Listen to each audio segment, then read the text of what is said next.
Bonjour, je m'appelle Céline et voici Doudou et Gilles, mon mari. Donc ça fait plus de 40 ans que nous sommes tombés amoureux de ce village de Tubacuta. Nous avons ouvert une maison d'hôtes il y a 10 ans. Cette maison d'hôtes s'intègre dans le cadre d'un projet plus global puisque nous voulions proposer à nos hôtes des séjours solidaires qui permettent de faire avancer la situation du village. Donc, dans le cadre de cette association, nous avons ouvert une bibliothèque, financé les petits déjeuners des 2 garderies, donné des cours de soutien scolaire. Nous finançons également le logement d'une trentaine d'étudiants de Toubacouta et qui ont leur place à l'université de Dakar, mais qui n'ont pas les moyens de financer leur logement.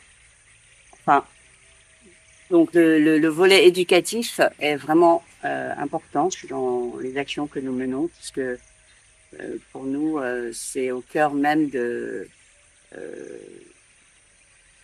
l'importance pour cette génération pour demain.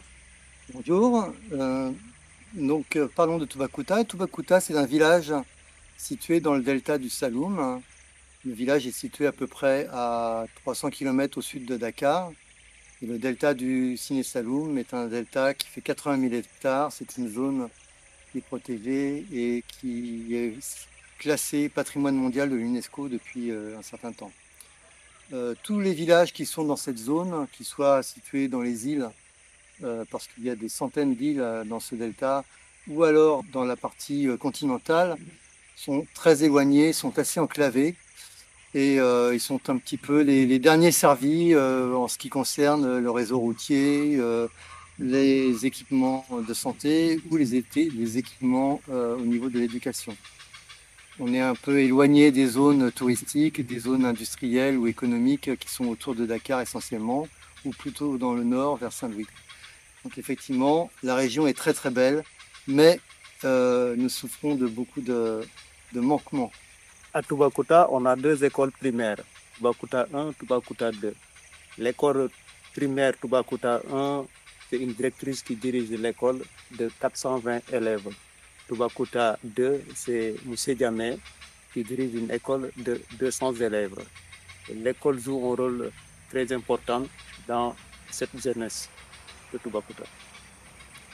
Alors, ces 2 écoles ont depuis longtemps un projet qu'ils voudraient mettre en place, mais qu'il leur est impossible de mettre en place. Ce sont des projets liés à l'environnement.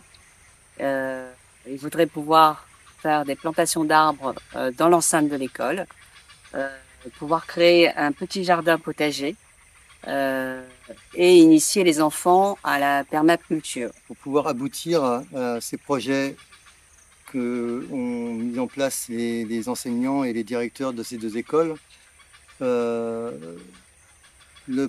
problème principal pour ce qui concerne le projet sur l'écologie et sur la sensibilisation à la nature, c'est le manque de murs d'enceinte.